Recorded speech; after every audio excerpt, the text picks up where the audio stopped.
Hello guys, it's WezaaTZK and we are joined by RageQuittersUK. Say hello. Hello, this is Greg's. Yeah. You fucked it.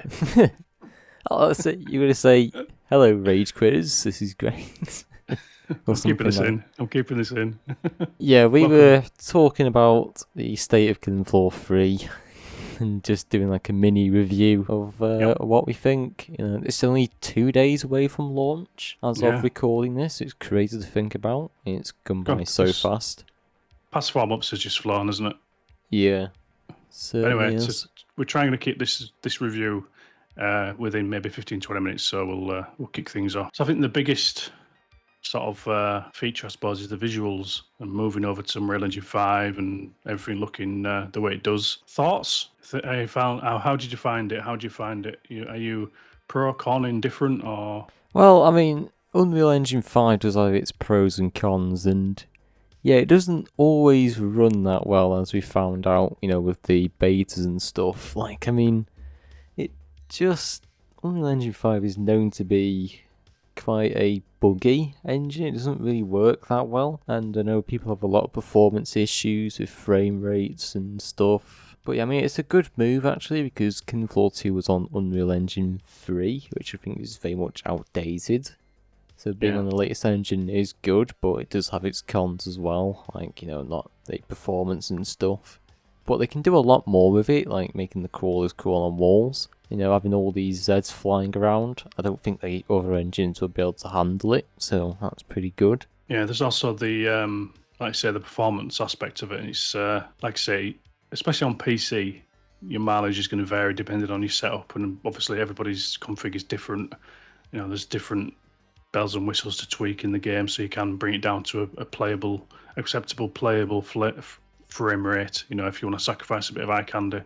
There's also upscaling technology like DLSS, FSR, XeSS for Intel, and I think there's also frame generation, which is basically fake frames, but you do get an illusion of getting a bit of performance boost. That can come at a visual quality sacrifice. Sometimes stuff looks a bit blurry and fuzzy, depending on what setup you use. So yeah.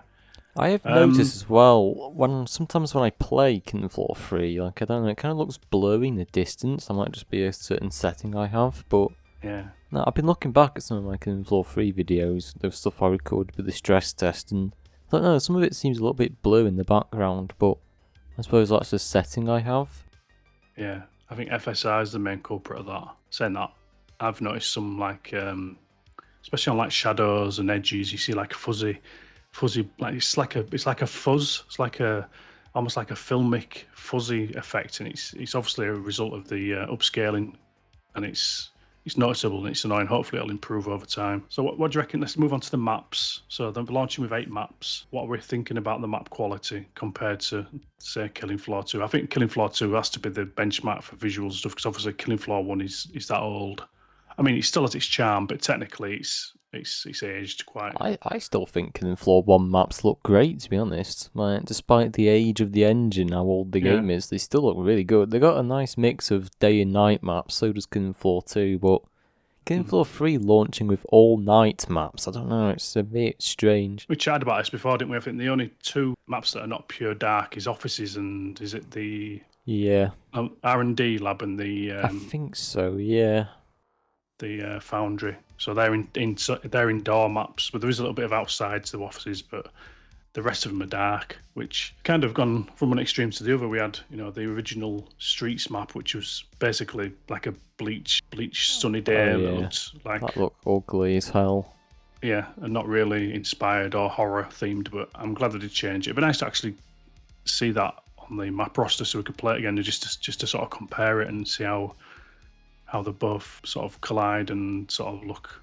Yeah, I noticed, with the 4Gs as well they've been implementing in the maps. I noticed some of the maps have the 4Gs, but the other ones don't, like offices. I think offices still looks very bare bones. But I mean, it is an office environment, so I imagine, I don't know, it might be like intentionally, but I still think it should have the same 4G treatment as City Streets, which is basically a night and day difference between the beta. Yeah, I recall reading a comment. I'm not sure if it was on the Steam page or the website, that I think they're trying to go for like a mixture of untouched, 4G, and sort of in the process of sort of mid to sort of late outbreak. So I think they're trying to, instead of having all complete 4G everywhere, I think they're trying to mix it up with having a bit more like different stages of devastation, sort of from beginning to end. Yeah. Could be wrong. I could have dreamt it. I don't know, but I think that's what they're trying to go for. I think they should have some daytime maps too, like Mountain Pass is a daytime map, and even that has like a good atmosphere. It's like very foggy, like outside, and I still think a daytime map could work still. Like not everything has to be definitely. nighttime. Yeah, you can have daytime 4G, or you can just have daytime with, limited carnage. It's even a day and night cycle. You see that in Kinflaw 2 Workshop, that'd be awesome. Yeah, that'd be really good. Like start off at the night, or pouring rain, and sort of gradually everything sort of stops raining. You get like a bit of light and stuff. That'd be really nice. Yeah. Add a bit of dynamism to the game. Dynamism. So that's maps. What about weapons? So I think this is probably one of the most divisive things. Not the most divisive thing, but one of the most divisive things. Not a fan of the sci-fi stuff. No. I think every weapon, apart from maybe the handgun, the pistols, they're too big. They take up too much real estate. They're too blocky. The Scar, the latest Scar they had for the Commando, it just looks too futuristic. I don't know why they got like some pulsing thing on the side of it. Like the grounded and realistic weapons actually looked good. That's basically what made Kinflaw. Because it's basically Kinflaw 1 had such grounded and realistic weapons, actually satisfying to shoot. Whereas Kinflaw 3, it just looks a bit over the top with most of the sci-fi stuff. People have been saying for a while they wanted more grounded, realistic weapons. Yeah, well, if you look back at Killing Floor 2 and the stuff they started to release there towards the end of the game's time, shelf life, it was crazy. Doshin gun, shrink ray, fucking electric guns and stuff. It got a bit crazy, didn't it? Yeah, it was ridiculous. I hated the HRG stuff. It was just reskinned weapons with just different fire modes. It looked crap. Yeah, even the sort of premium stuff wasn't that great. There was only a handful of premium guns that I liked. I'm going to disagree with you on the Scar. I love the Scar.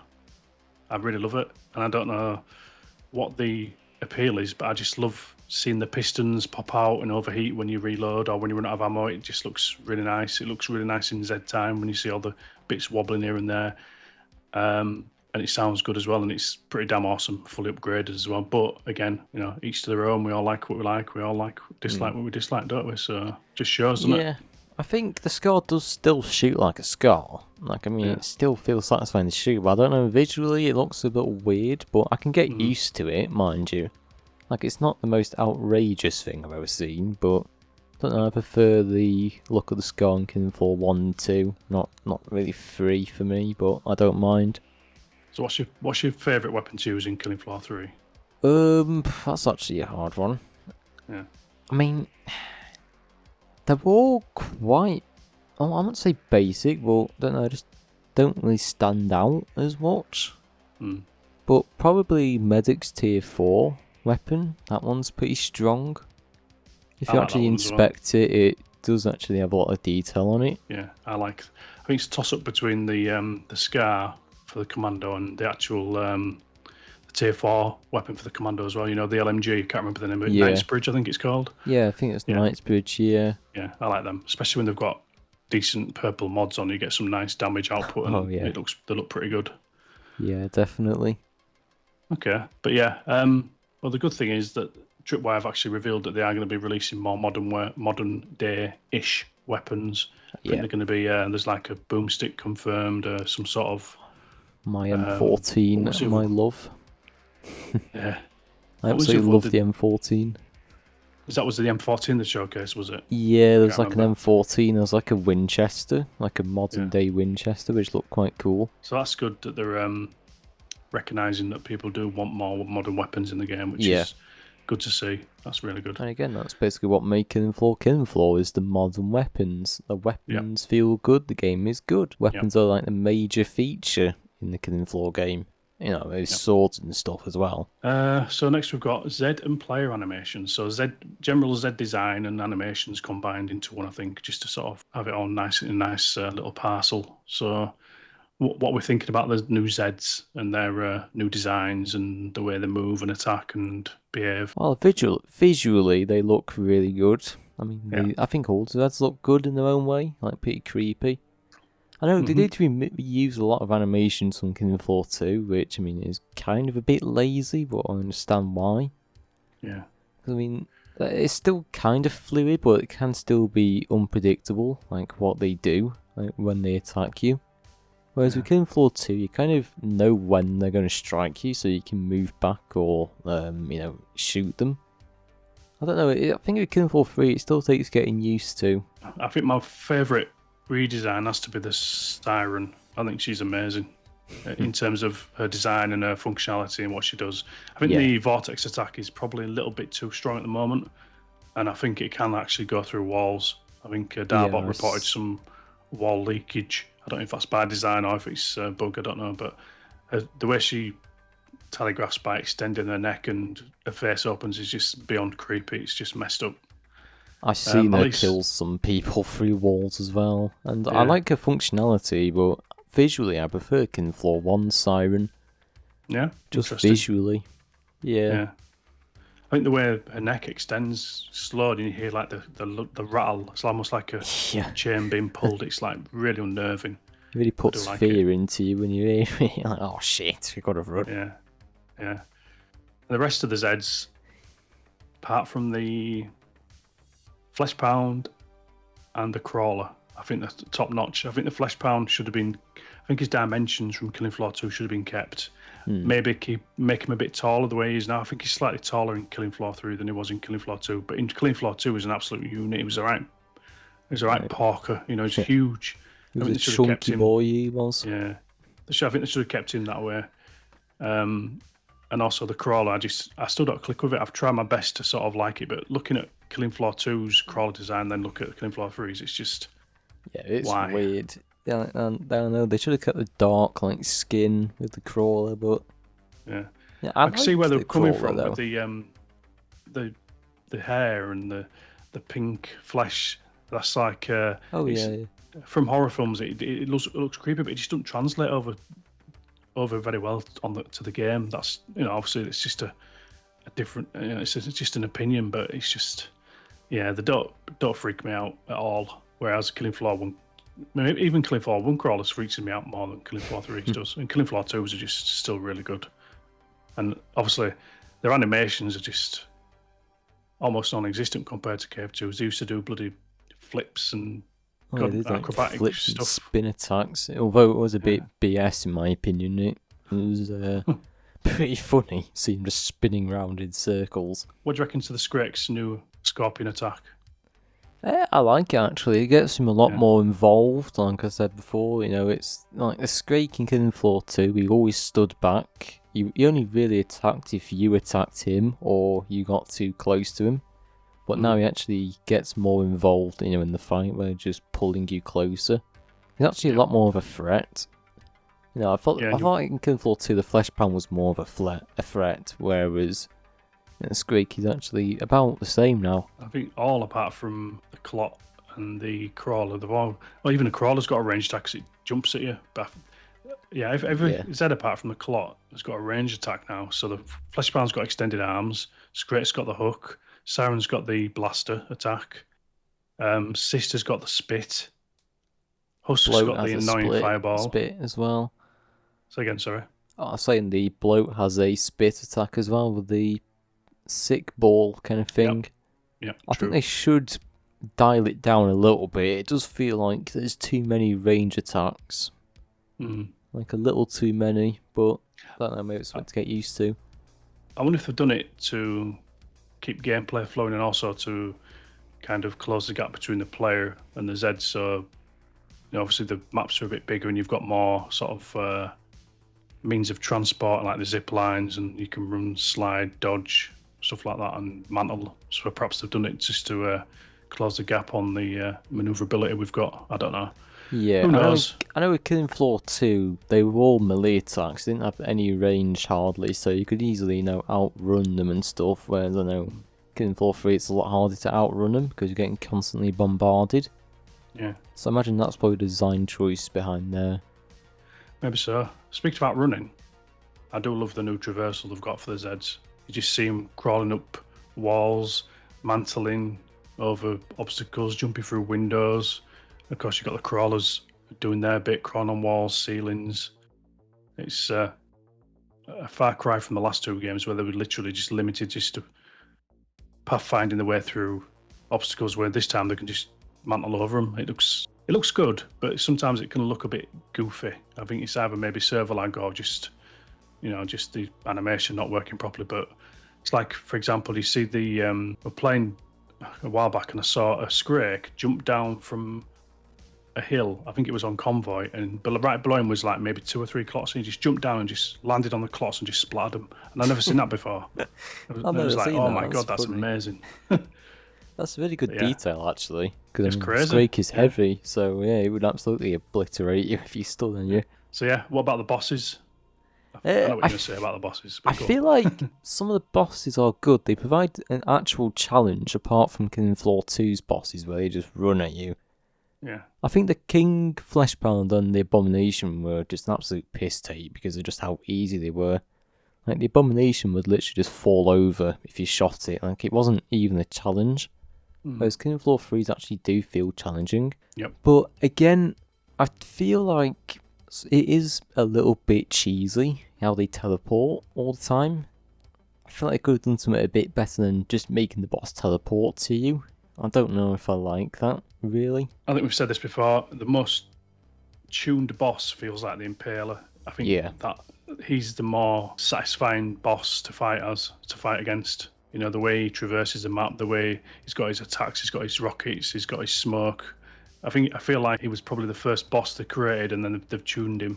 Obviously, it gets harder the more players you have on the server. It goes up to 3, which is, even on hard, it's a challenge, like you say. It's the first boss, I think, to actually have like 3 bosses at once, basically. In Transit Objective Mode in Floor 1, they had like 2 Patriarchs, but now they've actually got like 3 Impalers. It's crazy. Actually, that's what I like about the Impaler. It offers a different type of challenge rather than fighting just one big Impaler. You got like 3 different ones. It's quite an interesting fight. It's when you've got to work as a team and, have 2 on 1 times 3, or everybody just go for 1 and whittle it down to whatever number you can. But it's definitely a challenge.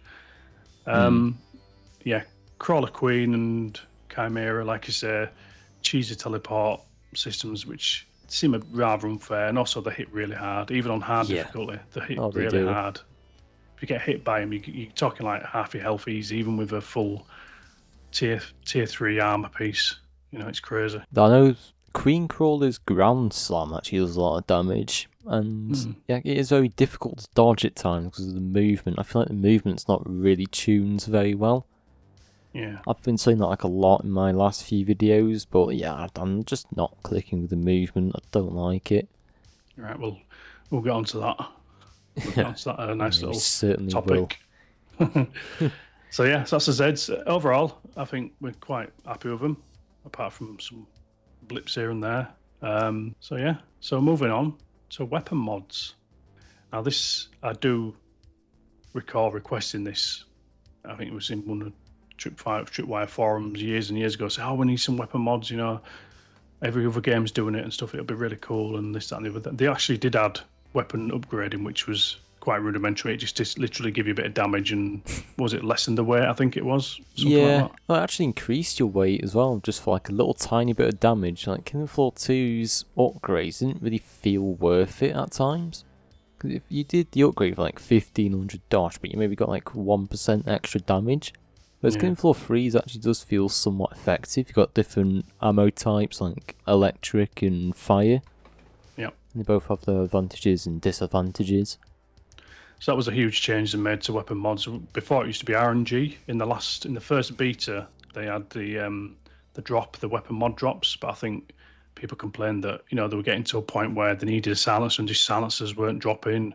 No matter how much they played, they just weren't getting the drop they wanted. So I think they thought, right, this is probably too RNG, so they just ditched it, and you just get all the weapon mods from the outset, and you can just upgrade what you want as long as you've got the materials. You can just upgrade it, which I think is a lot better. I don't know if you feel the same.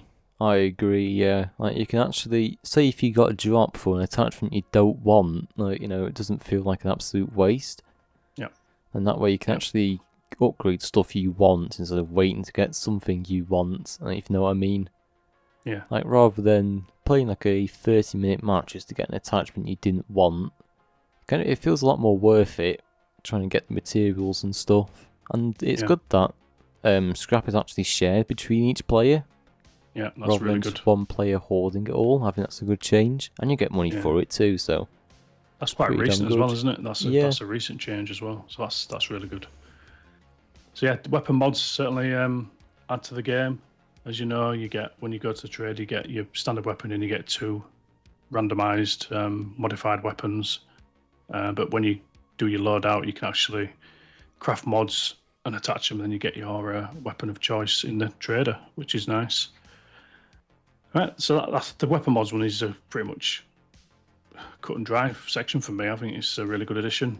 Any thoughts on it? Any more thoughts? Well, I can see why people wouldn't like it, because it's kind of like Call of Duty as they would compare it to, but to be fair, I feel like Killing Floor 3 does need them, because with Killing Floor 2, you had a set attachments with each gun, like the M14 only had like a ACOG sight and a laser sight, whereas with Killing Floor 3 you'd be able to customise that to how you want. I feel like it just adds more, customization. Rather than in Killing Floor 2, you get a weapon, but you can't actually change stuff of it. And say, for example, you had iron sights on the weapon, but you wanted a scope for more range. You couldn't do that with Killing Floor 2. It just makes it much easier for the player. You can customise the gun to how you play. If you play short range, long range, it just makes things easier. Of course, you don't even have to use them. It's totally optional, but I'm not sure how far you'd get on the higher difficulties for a complete unmodded weapon. But I have something to try. I mean, one of the weeklies basically strips away weapon mods and revival, which we'll go on to later, which I think is like a KF purist's wet dream. It's like the classic mode of Killing Floor, if you don't like the Killing Floor 3 features, but yeah. True. So what we got next? Specialists. Ooh, where do we start with this one? I love them. What? No, I don't. No, I don't. Don't start. Well, since you love them so much, I'll let you kick it off. Yeah. Well, one thing I am annoyed about with specialists is why they didn't remove them earlier. People have been saying ever since they were first announced, it doesn't belong in Killing Floor, but Tripwire still stuck with it until the very end, and they're only just realising people don't like them, so they're removing them for post-launch. It's I don't know why they didn't just remove them before the post-launch, but... Yeah, I recall making a 20 or 30 minute rambling about this, I think it was last year, maybe year before, and I sort of tried to emphasise in my own unique way how the perk system is completely 100% the identity of Killing Floor as a whole, and it's something I kind of got used to over time. They seem to be sticking to the guns. I thought, right, okay, I've come to the conclusion it's not going to change. I made my peace with it. I'm not doing backflips because they're going to revert it. I'm actually right. Okay, so they actually have listened to the the vocal people, and I'm glad they're doing it. But either or, it'd be fine. I'd still play the game. I'd still enjoy it. But I could see why. I could kind of see why they did it. They wanted to do something different, but it's in a world where hero shooters. 4 years ago, hero shooters were sort of, the most popular thing online. Overwatch, Valorant, Apex, stuff like that. They've obviously taken inspiration from the mark, bearing in mind how long the game's been in development for, and have obviously stuck to the design decisions. But people have obviously had different ideas, and they don't want to see it in the Killing Floor. And again, that's what made Killing Floor unique, in my opinion. Having the perks. Free to use whatever you want. But I am glad they are walking it back. But again, for me, it wouldn't make a difference. I'd still play the game regardless. But I am interested to see how they're going to do it. It's going to be interesting. See, the question is it too late now to revert it back? You know, like what I mean? Like, I mean, is it too late because now everyone's seen the game is going to be specialists, and then they've already left before the changes are actually made? So, I don't know, have they left it too late, or is it just in time? I feel like with Tripwire, they tend to follow a lot of trends, like with gaming. Like, you know, Killing Floor 2 had the loot box system because loot boxes were popular at the time, and Yeah. it's just trend following. Whereas Killing Floor's never really been that. It's been its own little thing, really. It's basically it's a live service game essentially. You know, it's constantly being updated, free updates, you know, seasonal updates. It's got its own sort of economy, so it is a live service game. So I suppose they still need to pay for that. I mean, I don't. I mean, they are dealing with an extra 2 or 3 platforms now, so hopefully it sells well and they can, you know, make a profit without having to go too much into the monetization stuff, which we'll talk about later. So on the subject of loot boxes and microtransactions, of course, Tripwire have got a similar solution in Killing Floor 3. So we've got the Nightfall Season Pass. Is it Season Pass? I think it is. Yeah, they're And we've doing also got supply passes like Helldivers, basically. so yeah, you can unlock cosmetics in the game via you get prestige points. Is it? Yeah, So it was like creds. I think is what it's called, the currency. yeah, but you can also earn supply pass points just by playing the Oh game. yeah, You? yeah, you do get at the end of the levels and stuff. Yeah. So that's good. Little trivia for you, actually. You know, you mentioned Helldivers 2-esque system. Yeah. Apparently, I was told that Tripwire actually spearheaded that very system in Chivalry 2. Yeah, right. That's nice. Which I didn't know. So Helldivers have actually borrowed that system from Chivalry 2. So that's an interesting little tidbit. Anyway, I think it's safe to say the premium stuff has got a premium price, but not a premium quality. I would say that with all confidence, having looked at what is on offer. There's only a handful of weapon skins, trinkets, player skins that actually look cool. The player tags look pretty cool. You know, the backgrounds you get for your avatar in the game, they look pretty cool. And obviously, this is all taking inspiration from Call of Duty, Warzone, and all the other Call of Duties, and I think it's out of place in Killing Floor 3. I don't know what your thoughts are. Yeah, it is very much like Call of Duty. Sorry, I just sneezed earlier. So, but yeah, it is like Call of Duty. I was trying to hide that sneeze actually, but Right. yeah, it's like Call of Duty. You know, in a lot of ways, like the what's it called? The player like backgrounds, borders, and stuff. Yeah. Although you don't actually pay for them, you do unlock them by doing challenges and stuff. See, I like the supply pass as well. It might sound a bit controversial, but you don't actually pay for the supply pass, like the standard one. You just get tokens for it by playing the game. Like Greg said, at the end of each match, you get points, which you can unlock it. Basically like Helldivers. It's basically like a free way of, you know, earning cosmetics. But again, there is a store option too where you can buy it with creds.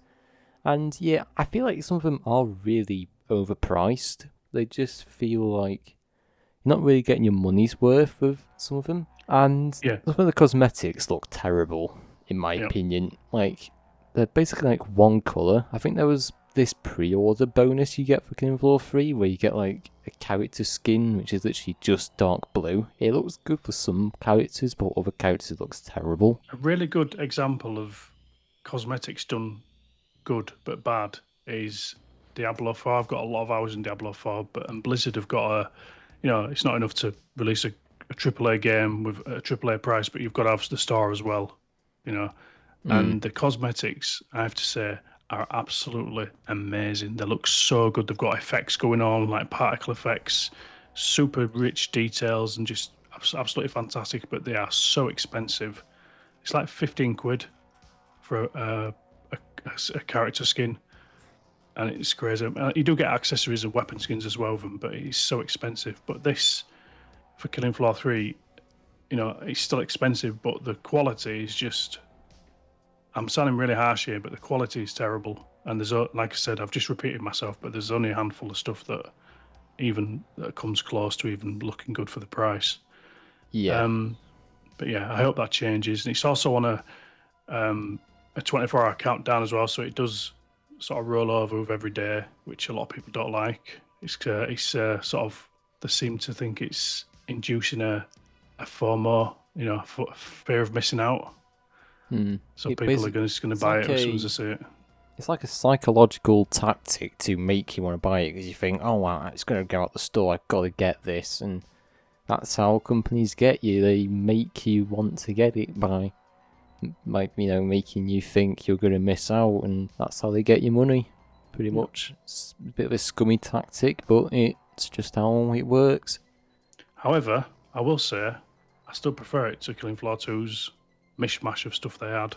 What do they have? Loot boxes? Loot boxes, weapon DLC, cosmetics, an absolute mess. The store was an absolute mess of stuff. Marketplace stuff as well. Yeah. Yeah. So there was a load. I mean, compared to that, it's night and day. But the quality on Killing Floor 2 stuff is a lot better than Killing Floor 3's.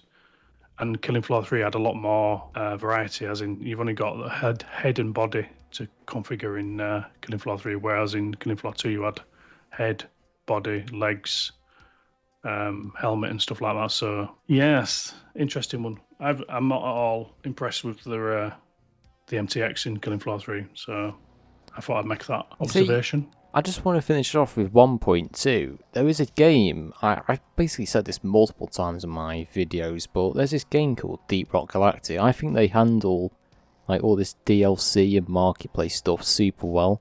Because basically, it's no pay to win or anything, it's literally just cosmetics. And they're completely optional, but players still buy them because they actually look good. They're not forced down the player's throat every time. They're basically oh hey, we've got some cosmetics, you might want to buy this if you're interested. Don't feel inclined to, but it's there if you want it. Killing Floor 2's marketplace did feel very much forced, whereas Deep Rock Galactic's marketplace in the background, they still make money. That studio is still going because they don't get money. I think that's what game companies are afraid of. They're afraid of losing money if they don't charge enough cosmetics. Whereas Deep Rock has very minimal cosmetics, but they're still making money off of them. I would be happy to pay for cosmetics as long as they look good. And the majority of the skins, especially gun skins that you're going to see all the time in the game, and players' arms and stuff, they're not up there for the asking price. So I'm hoping that Tripwire actually increases the quality or decreases the price, or maybe just do a little bit of both. Increase the quality and don't make them so expensive. But I appreciate they've got to keep earning while they're churning out updates for the game. Free updates, I must add. They've always done free updates to the core game, the seasonal stuff. So that's definitely something I'm fairly sure they'll continue with Killing Floor 3. Just make the quality a bit better. That's all I ask. Yeah, I understand, game companies have to make money somehow. I'm not completely oblivious to it, but, there is better ways to do it. Some games do it better than others. Call of Duty, for example, absolutely don't even get me started with that in their cosmetics. You see, the problem is with Call of Duty, they sacrifice the actual quality for money. Basically takes away the actual atmosphere from the game. I hope Killing Floor 3 doesn't do the same. Yeah, I'll have to see. Also, another thing we need to touch on is modding. That's going to come post-launch. They've said they want to do it properly. So that's going to be interesting how that works.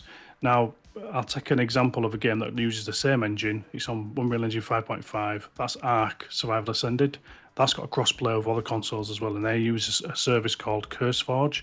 So it's external to the game, but it's all in-game. There's no messing around with Steam Workshop. You just press a button. They've got premium mods as well, which some of them are really good and reasonably priced as well. So I'm hoping Tripwire does a similar thing with modding.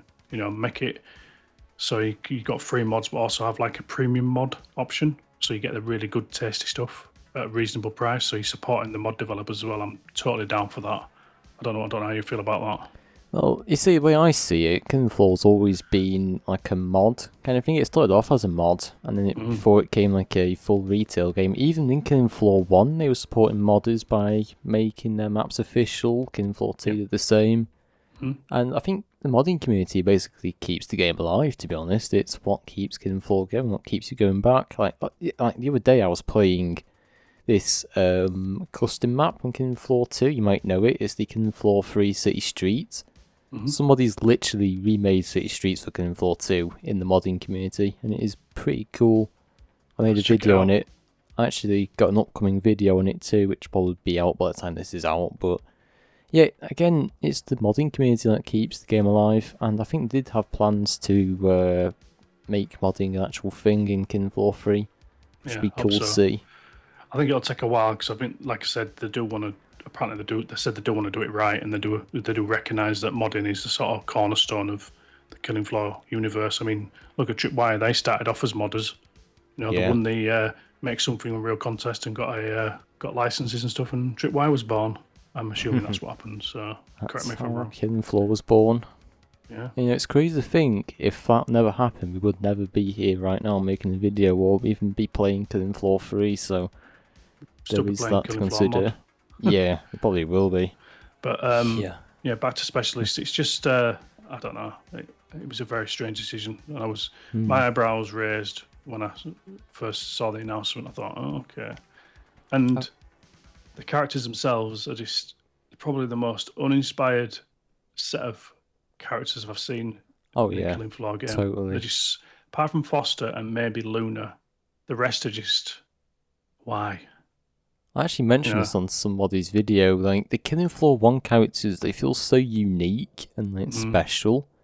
Like, I know Killing Floor 1 didn't have the best voice acting, but, you know, it's the charm and like the quirkiness of it that brings people back to it. Like, you know, you see, whenever you go on a Killing Floor 1 multiplayer game, you see people spamming the voice lines. You see, it's not because they're trying to annoy you, it's because the voice lines are super funny, they're super creative, and it's that British humour, I think, with Killing Floor 1 that basically brings the game to life. Yeah. Like, that's what makes the game so iconic. It's like that silly little quotes and stuff. Yeah, there's no more insult players for some reason. I think, did they do away with it in Killing Floor 2 as well? I can't remember now. I actually don't remember. I think they did. But the voice lines, obviously, they've got Jason Fleming, who does Foster. He's a well-known British actor. Some of his lines are quite interesting, but when you hear him for the 1000th time, it's like, all right, okay. But again, it's just the others are just maybe Luna, the sharpshooter. She's got some decent ones, but the rest of them are just so boring and uninspired. And I just mute them now. I just don't bother with them anymore. The problem is they just sound robotic most of the time. Like, it's just forced. Like, I hate the trader voice as well. I think she just sounds really robotic, like AI or something. I just don't click with the trader voice. I like the other two. Speaking of traders, I actually prefer the Killing Floor 1 trader, where it's more of like a holdout area, like, rather than just a pod, but that's probably another topic. More. It was like a crackled, really high-pitched woman's voice. And just as soon as I got into the game, I got into the options and just disabled it. She just really annoyed me. Killing Floor 2's was a lot better in my opinion. The soft French spoken voice. Yeah. I think I preferred her definitely. I can't remember. That's because Burning Paris was their launch map, and it actually fits the map and the theme is Burning Paris because Killing Floor 1, the outbreak spread to Europe, and so it made sense to have a French trader. Actually sounded really nice. So I suppose Bart thinking the trader voice and the announcer is in line with the current setting because it's America, isn't it?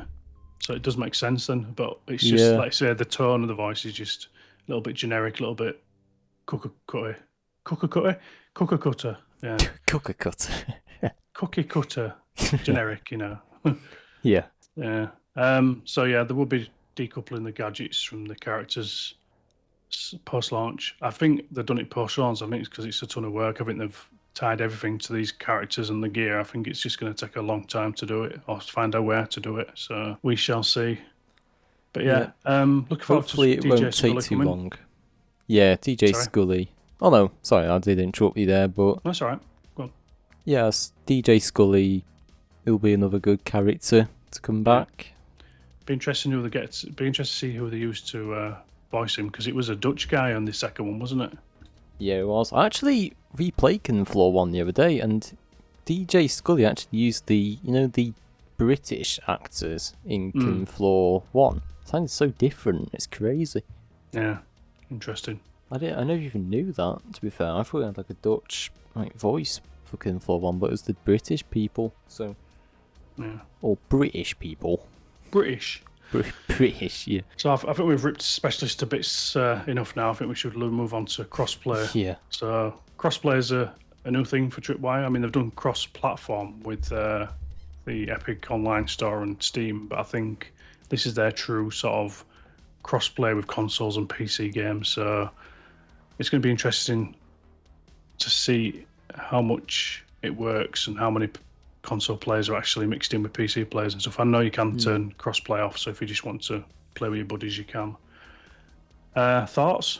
I think it's a really good move, to be fair, if you ask me. Like, you know, PC players and console players always wanted to play together, you know, since, you know, the like dawn of day or something along them lines. Don't remember the exact quote, but yeah, I mean, like, me with my YouTube community, I know many of them play on console, I play on PC, so we're very limited to what we can play. Like, I want to try and get my viewers in, like, a, you know, a game when I'm streaming, but problem is, different consoles. But now with Killing Floor 3, we can include everybody, you know, it's pretty cool. Yeah, it's one of my favourite features, really, with Killing Floor 3, is we now have actual crossplay. It'd be interesting how the game runs on console as well. I might look at getting a copy on PS5 because I've got a PS5 Pro. I'm really intrigued to see how the game runs on a 6-player Hell on Earth match. I'm assuming there's going to be a lot of upsampling, you know, like DLSS or whatever is it? I mean, it's PCSS on the PlayStation. Like, yeah, I think there's going to be a lot of visual sacrifice on the consoles. But yeah, I'm going to check it out 100%, see what it's like. Yeah, and you see, I've always played PC games on keyboard and mouse, but I'm actually willing to try it out on controller, you know, just to see like how it feels, to see how the console, you know, players play it. Yeah, it actually works really well on controller. I plugged my Xbox One controller in the other day and just literally touched it and it all worked. You know, you got all the correct button prompts as it should be in this day and age. You know, That's it's good. got its own profile. So, and it felt quite good to play on a controller, I must say. But it still felt alien. I was still keyboard and mouse every day with first-person shooters on PC. But yeah. So we've probably done this in the incorrect order. I've got next expanded perk system. I probably should have followed on from specialist, but yeah, I think there you go. Have we already done that? Perks, expanded perk system. Basically, the perk system from say Killing Floor 1 to Killing Floor 2. The actual perks, you know, the skills. I suppose I should say skills. Yeah, expanded skills perk system. Yeah, much better than Killing Floor 2's. You've got more options. You've got the ability to upgrade perks, which is nice. Yeah, these skill trees are a lot larger, so you don't have to just pick from 2 skills every 5 levels. You got like different options. I think there's a lot more ways to play now because there's different perks and skills. Definitely adds more options. 5 extra levels over Killing Floor 2 as well, because it was 25 on Killing Floor 2, now it's 30 on Killing Floor 3. Yeah, definitely take a lot more grinding, but I'm willing to do it. I'm definitely going to get my levels up. It's going to take a while to get a level 30 character, 100% purple weapon mods, and then bloody all the proficiency points you got to get to as well. And I love how proficiency actually like increases your Z time and stuff now. Like they've made it so I think you get like extra movement in Z time, like something like Killing Floor 2's abilities, but it's more like passive stuff. So it's pretty cool. So it's broken down into, was it passive throwables and gadget? I think it is, isn't it? Yeah. 3 segments. So yes, it's a lot better, and I dare say it's going to be a lot more grindy, and we're going to be spending absolutely. It's going to take us a while to get all 6 characters to level 30, I think, and all the weapons and all the skills. That's going to be a right time sink, I tell you. I'm going to sink many hours into that. Yeah. So Killing Floor 2 had a post-launch objective mode, which wasn't very good. I think if you wanted stuff like that, you had to rely on mods. But now Killing Floor 3 has actually got optional objectives. It's kind of got a narrated story. So you've got the lady who's in charge of Nightfall. Her name eludes me. You might know her name. I don't know. Cordelia Clamley. That's the one. Basically, Kevin Clamley is her grandfather, and Rachel Clamley is actually her mother. Rachel Clamley is the matriarch, and Kevin is the patriarch. So, and she's trying to basically stop horsing. Basically, is the entire law of it. But there you go. So if you want more Killing Floor lore, go to you know Wez's where to channel. find We'll, me. Sort it out. I'll definitely be posting some lore videos. So.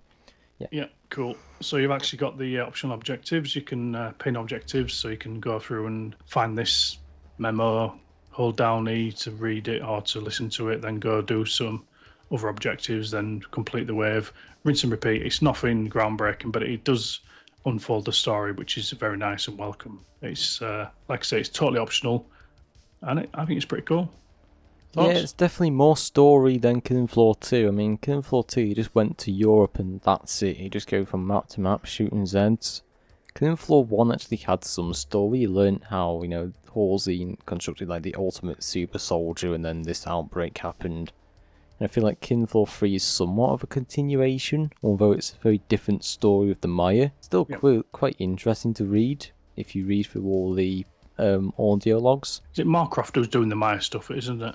He's the sort of antagonist behind the and the just game, a fun fact as well, with the Chimera, it's actually a mix of humans, basically put mixed human flesh together. So he basically killed disloyal scientists and basically turned them into the Maya for the the Chimera. Actually, quite some interesting backstory there for you. Yeah, there's a lot of stuff in the environment as well. A lot of storytelling stuff in the environment. Oh yeah, like you see white balls and stuff with like writing on it. It's really cool to look at. Like great detail. Tripwire was saying as well in one of their, I think it was the IGN live stream as part of Games Fest. I think they mentioned that there's audio cues and visual cues strewn around. Not just the white ball stuff, but actual, like almost like Easter eggs. He was saying now there's in the sewers map, one of our favourites, there's like a big pile of mush, like gore and stuff. And apparently if you listen closely, you can hear like muffled noises of people asking for help, screaming for help. Kind of. Yeah, there was that crocodile one, wasn't there? With like from Maneater, I think was the reference. Yeah. Like some really I think cool it was a Easter boss. eggs. It was a boss in Maneater. Yeah. Crocodile. Yeah. Yeah, which it was. is pretty cool. Yeah. So I expect there'll be tons of stuff like that. It's also the there's tons of stuff like that in the Stronghold as well, you know, like Easter eggs and stuff like that. Which Yeah, is there is cool. actually. You can find a copy of Maneater and Red Orchestra on the actual table of the games consoles. Pretty cool. Yeah. Do you want to do the next bit gameplay? Gameplay in terms of combat, I mean, it feels good-ish. It still feels like a Killing Floor game, but again, like I said before, with the movement, it still feels kind of stiff. And like with the controls, you kind of have to fight them most of the time to try and get your characters to run. But I have found with the knife, you can actually run a bit quicker. So I suppose there is some kind of weight system there, but yeah, there's not really a limit to like weapon rate. So you can basically buy anything you want from the trader. Again, this is, for me, it's quite divisive. So combat, I feel for the most part is good. I still feel it can be improved. Like headshots still feel a little bit underwhelming. I mean, it has improved, don't get me wrong, but I think I watched the Killing Floor 2 video the other day and that we're comparing the noises compared to, you know, the impact noises and stuff. I think Killing Floor 2 still nails it. Again, it depends on the weapon, but, you know, it's getting there. Movement, I've always had a love-hate relationship with the movement in this game. It's mantling still feels clunky. You don't always connect to where you think you can mantle. Sprinting, as you say, you can get a good pace with a knife, as in traditional Killing Floor 1. I'm not sure if that was a thing in Killing Floor 2. Correct me if I'm wrong. I don't think it was. Well, what was that? The knife? Running with a knife in Killing Floor 2, was it a thing? You could kind of do it. It didn't make a massive difference, but it was like a little boost with speed and stuff. And I think it was like the weight of guns and stuff. That's what I liked. Movement, yeah, back to movement. Dash, sprinting, sliding. The dash feels borderline pointless now. It feels very minimal. It's got a cooldown and just feels compared to the first beta that was released, it feels a lot more gimped. You feel less like a super soldier or a very fit, agile soldier, more of a grunt with a flesh pound on his back. Yeah, I'm not keen on a lot of the movement system. I mean, it's serviceable, but I think it can be improved. Yeah, I think that's how I feel on it. So what would you say is your favourite map with Killing Floor 3? in terms of like look, like movement, the feel, like how you traverse it and stuff. Quite a few. I don't think there's a bad map among them, you know. But I think my most favourite is probably City Streets, Army Outpost, and I would say probably Convoy. Yeah, Just I the way definitely the agree. maps look really good. Get some nice choke points where you can hold out. Like in Convoy, there's like a bridge at the end, and you can hold out in there for a little while. And there's also a zip line that you can activate, so you can get like a nice escape route when you get overwhelmed. City Streets, I think I've got my nostalgia goggles on for City Streets because it does remind me of West London a tiny little bit, and a little bit like Paris, Burning Paris in Killing Floor 2. Yeah. Just a colour Oh yeah, it scheme. does. I think the maps are really well done. I have to say, in fact, I'd go as far to say that's the strongest part of the game, the maps. I think they're really, really, really well done. Yeah, I might ever come across as a bit since of a fanboy, but I do really like the map design and the way they look. Really, really nice. they did the 4G improvements, I think City Streets have come a long way. Like, it's basically night and day difference, no pun intended. But yeah, I mean, City Streets does look like Burning Paris and West London. I think it's going to be one of the most iconic maps out of Killing Floor 3. Yeah, they did really good with maps. I'm also a fan of Convoy. Like, visually, It kind of reminds me of Mountain Pass in a way. Like, a little nod to the Killing Floor 1 like map layout design. It's also got a really good layout with it as well. You got like a whole area you can run around and do circles. And circle the whole map again and again, doesn't get old. The army depot is pretty good. There's some good areas to hold out. I think every map is good, but I feel like some of the maps they do need some 4G like changes. Some of them don't feel like they have much compared to others, but again, that's probably a design choice, like I said before. I agree with you. I think we've just singled out the same three maps. Yeah, I mean which is a testament, really, isn't it? Yeah, I do. Yeah, I think they're. I also like Sewers, which is the most recent one. That's just carnage. When especially a 6-player Hell on Earth, it's just carnage. Yeah, Sewers is a very close-quartered map. It's also quite interesting with the Maya stuff growing. Yeah, like the crawler stuff. It's pretty cool. Yeah, a You bit can more see a environmental crawler being storytelling. operated on. Yeah. Also, there's the certain places where you feel it's a dead end, and it's not. It's an actual break point for the Scrakes or Fleshbounds to just basically barge through in the critter like a shortcut for you, which I think is really cool. So what are we thinking of the audio? Weapons, Zeds, environmental audio, character battle chatter, and music. I know what you feel about the music. Personally, I haven't really noticed much in terms of gun audio or anything like that, but I can hear the Zeds better. Like, sometimes you can actually hear the Gore fast scraping his blade on the floor, which is pretty cool. Like he's hunting you. And yeah, in terms of music, I actually really love the music. I'd probably say, I don't know if it's better than the other two, but it's definitely up there. Yeah, was it Synthetic and Rocky Grey, is it? Yeah, Rocky Grey and Synthetic, they really do nail it every time. That's one thing I love about Killing Floor, they nail the music every time. Yeah. And although I much prefer like the thrash metal kind of thing with Killing Floor 1, I still like the industrialness of Killing Floor 3's music. I quite prefer Killing Floor 1's more raw sound, like the drums and guitar, but that's just my opinion. Yeah, I hear you. It has been the cornerstone of all all 4 or 5 games. I'm not sure what Killing Floor Calamity's music's like, but interesting. But yeah, I'm wondering if Demon Hunter's going to come back in Killing Floor 3. I don't know. Yeah, it's been confirmed not to be. I mean, they made a tweet actually saying they haven't heard anything from Killing Floor 3. No one's reached out to them about it, which is a shame. I really like their music. Because of Killing Floor 2, actually what got me into Demon Hunter. I've been listening to some of their music outside of Killing Floor as well. And also a bit of Living Sacrifice, Fit for a King, all them bands are actually quite good. Although I'm actually not Christian myself, I actually do really like their music. I know they are very much Christian bands. Right, so we've talked about weapons, Zeds, environmental audio, character battle chat we've touched on with the specialists, which is... I think it's the post-launch content was the next one. Yep. So I So, actually made a point about this. Post-launch content basically got like the 2 new maps, I think it was. It was the Outpost 2.0 map, I call it. Basically like the snowy map. You've also got a jungle prison, which is pretty cool. Again, they're starting to implement some more than 4Gs and stuff. They got the character 4Gs. And they're actually removing specialists from characters, post-launch. And how do you the guns. how do you think they're going to do it? How do you think they're going to decouple stuff, decouple the gadgets from the characters, and just have everything free? I don't know how they're going to do it. They'll probably do it the same thing as Kin 4 2. They had like the list of perks, and then you just pick your characters separately. But again, it'll feel weird because I'm so used to seeing like Devlin being the firebug. If they actually redesign the characters so they don't look like they're one specific perk, I think it will look better.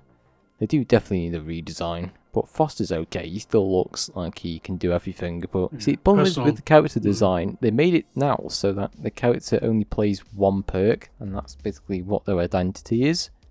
Yeah. So it's going to be visually weird to see a character play something they're not. Yeah, I hope they redesign Engineer's gadget because I think it looks fucking stupid. That big, massive couple of tubes on his back, it looks ridiculous. I hope they redesign it to be like really streamlined and just not as ridiculous because it does look. And I'm sorry, for any artists who worked on it, but it does look stupid. That's my opinion. Yeah, and it's probably not very constructive, but it's just. I see him and I see him wandering around with these 2 fucking tubes on his back, thinking, what were they thinking? A big ghetto blaster on your back. Like when he uses them as well, it's got like, I don't know, it looks like some kind of kid's toy on his back. Yeah, big sound waves coming out of it like a ghetto blaster from the 80s. Again, you're too young. But yeah, well. But yeah, I hope they do redesign that. It's because I do think it does need shrinking down, making it just doesn't look cool at all. It doesn't. It's about as cool as Devlin's voice lines. They're just not cool at all. I'm sorry. I might cut this bit out because it's a bit harsh. We'll have to see how I'm feeling when I'm editing. So we're still on post-launch content. So there's DJ Scully. Oh yeah, you forgot. Also the big one, which is the big one. Wes, tell me, come on. Specialist being removed from perks. Nope. Yeah, well, that is big, but there's also something bigger coming, isn't there? What? I don't know.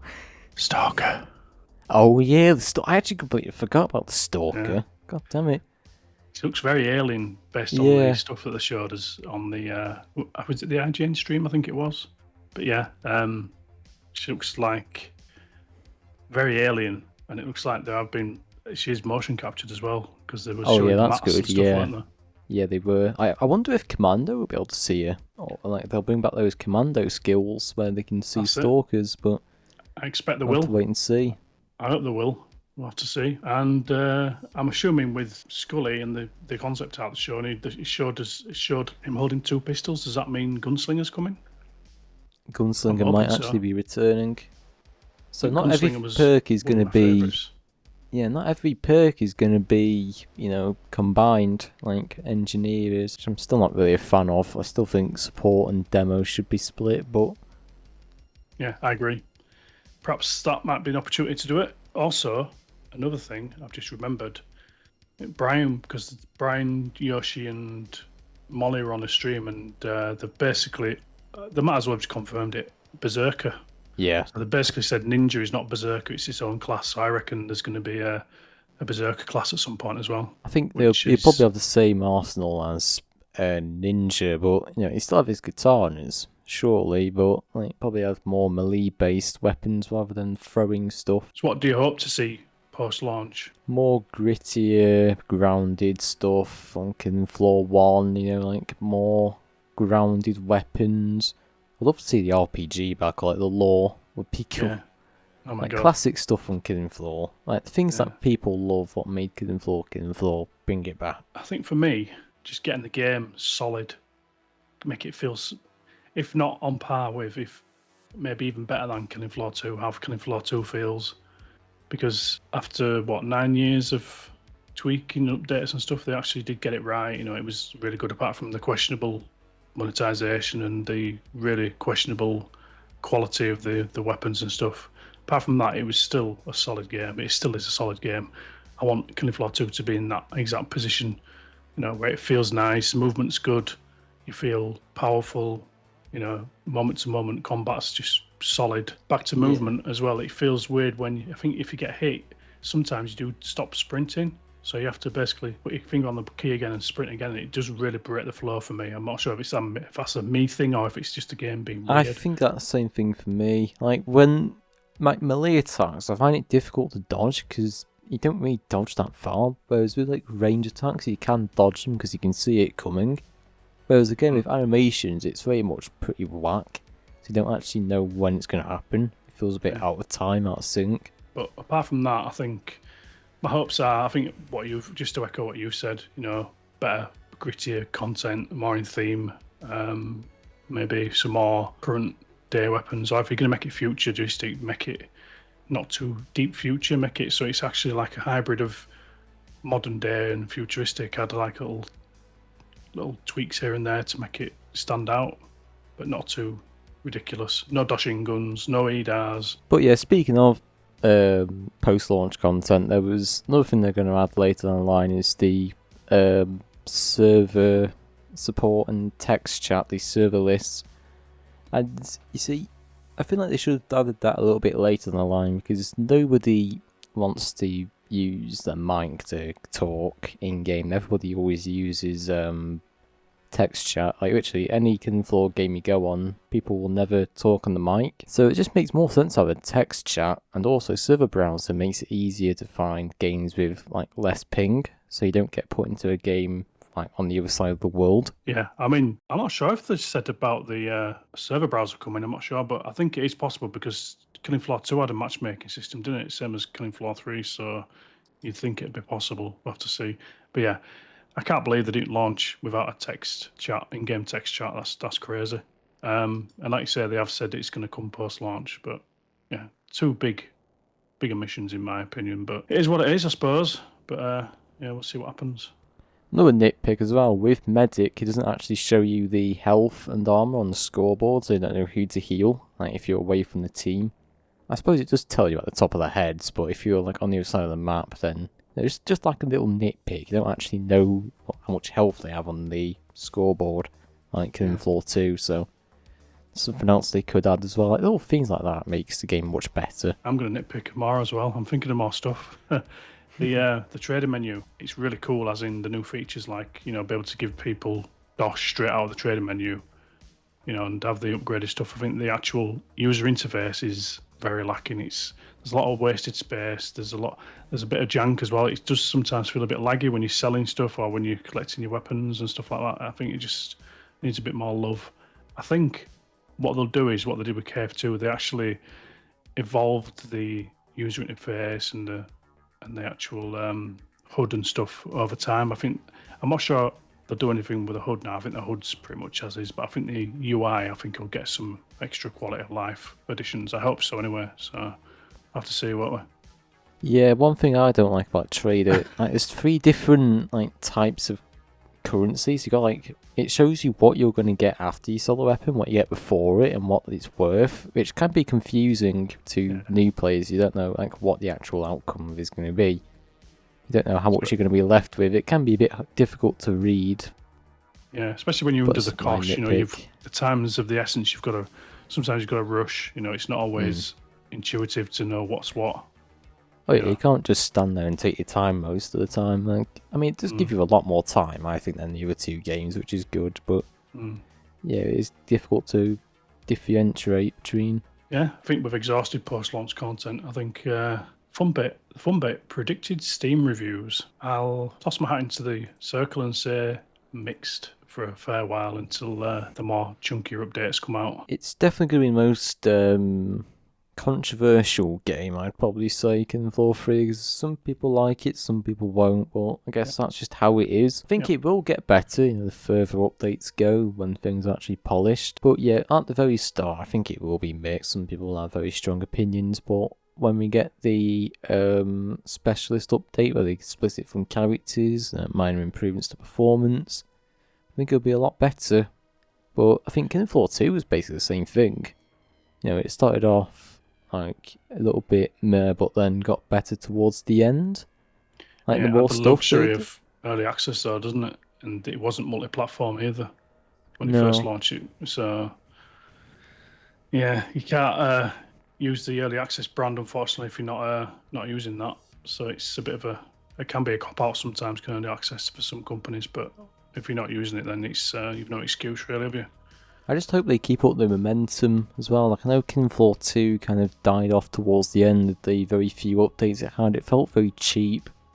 Just didn't really feel fulfilling. Whereas I hope Killing Floor 3 keeps the updates coming and actually is good. Keeps people coming back to it. That's all I hope. Yeah, so at this current time, so we are on Tuesday, the 22nd of July. If I check Steam Store and I go to the top 100 or the top sellers in Steam, Killing Floor 3 is currently 1, 2, 3, Drum roll, 4, please. it's number 16 in the top sellers. So that's pretty good. So a lot of people are pre-ordering. Yeah, I'm not too sure if that Steam data is accurate, but I mean it's pretty good to see it is in one of the top sellers. Don't know how long it will last, but Yeah, it seems like hype is building up again for it. 2 days ago it was in fact yesterday it was number 63. So yeah, but it's I don't know how accurate that is, but it's a good indication, I think. And also there's console sales and Epic Online sales to take into account. So we shall see. One thing I want to say as well, which I forgot to mention, Meat 2. We're not mentioning the Good Blood and Gore at all. I would say it's good, but not as good as Killing Floor 2. Yeah, you don't really notice it most of the time. Like when you're doing headshots, I don't know, it doesn't do that like head splitting animation where it's like heads popped like open. I don't really notice it too much. To be fair, the Gore just kind of looks the same-ish, to be honest, as the regular Gore system from Killing Floor 2. I think it's more detailed. I mean, you do get the flowering effect of the head when it splits open, but the actual headshots, as in traditional heads coming off, you do see it sometimes. I've seen it with Flesh Pounds and Scrakes, and obviously with Lotus as well. But yeah, you're right. It does seem to be more of the flowering. I wonder if it's like a randomized event. I don't know, but the blood. Obviously you've got the same system as Killing Floor 2. So you've got the blood that stays on the map all the time. That's been reworked from the first beta. It was more like jam. It looked a bit chunky and shiny. Now it's been toned down significantly. I think they're saving performance as well by doing that. And it does look like a combination of blood but powdery. So it's almost like it's been there but it's dried off a little bit. I don't think it looks as good as before. It's kind of like an in-between. I think it was needed because it just looked a bit too much before. Like I said, it reflected as well, which was like a big tube of silky blood in the corridors in office. It was weird. Yeah, the entire map was painted red, pretty much like a bright red. I think it was. It just looked really ugly. It didn't really look like blood, but so yeah, this actually does. The one they've got at the moment is like an in between. It does.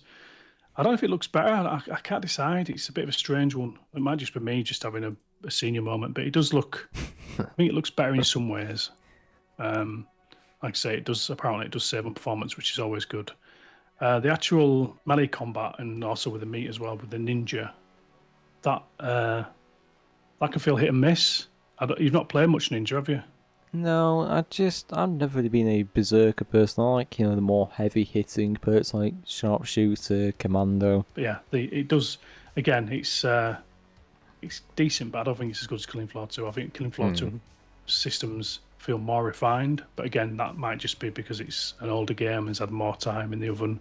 Yeah. And I say give Killing Floor 3 a chance, see how it's like a little further down the line, and just it will get there eventually. It's very new, the game, so still give it a chance. It's not going to be like Killing Floor 2, of course, because it's like literally just came out, but it will get there. I'm trying not to be too harsh on the game, but it's a bit tricky because you want to be fair, but you don't want to be too brutal, but you also don't want to be, you want to remain impartial. You know what I mean? It's objective, and it's a bit tricky sometimes. But one thing I will say about the Gore as well, I love how you can decapitate. You can take off a clot or a assist legs, and they'll come and crawl. They'll come and crawl into you, a bit like COD zombies. I do like that. That is good. Yeah, and the burning effect as well. You get all the other element effects like poison stuff. You can see it eating away at the flesh and the smoke, all the embers and stuff on the Zeds. That's really good. But yeah, I like the traps as well. Actually, like they explode and cause like fire damage to the Zeds. So you've got like the fans that suck them in and like spits blood out. Again, really cool features. What I'd about like the Killing Floor fans? 2 traps too. Yeah, the fans I like as well. We've not really mentioned environmental obstacles and traps, have we? Oh But no, I do like that's them. basically like That's all. blood. I think we have to call it there. I think we've been doing this a long time. Yeah. Well, we said at the start, didn't we? Like 15, 15 20 minutes, minutes. hard cap. Yeah, and then we ended up going on like a full-on rambling session. But I mean, if you did, watch it till the end, thank you very much. Are we going to give it a score? Yeah, we can do. What would you say? Let's both say it at the same time. Ready? 3, 2, 1. 6.5. Oh, that's Oh, actually... wow. I was That was actually not initially scripted. thinking a 7, but I just went down to a 6.5 because it's 6.5, but I think we'll probably come back to it in maybe a year, 6 months, a year time. I think a lot's going to change. I've got a feeling a lot's going to change between this Thursday and maybe next year, end of What this do you year. think will happen in a year? Like, what do you think the score will be then? On Steam, it'll probably be good. Hmm. I don't think it'll be positive. I don't think it'll be overwhelming, but it'll be No. positive for a way off. So yeah, Yeah. 6.5 out of 10 is our score. We didn't Unanimous as actually well. think that. We actually didn't say that to each other beforehand. We No. actually genuinely both thought to ourselves that wasn't scripted at all. It's Nope. crazy how we got the same score. We're so in sync, aren't we? So yeah, hope you enjoy this review. Like I say, we've been fair to the game based on its current state, and yeah, well, let's see how it goes, eh? Yeah, let's see how it goes, but yes, we're going to end it here. So thank you for watching. Don't forget to subscribe to both our channels for Killing Floor 3 news. We both post it, and yeah, see you in the next one. And for our older viewers, it's good night from me and good night from him. You won't understand what that means. It's two Ronnies, from him. basically. You call me him now. Great, Yeah. okay. Laters. Bye.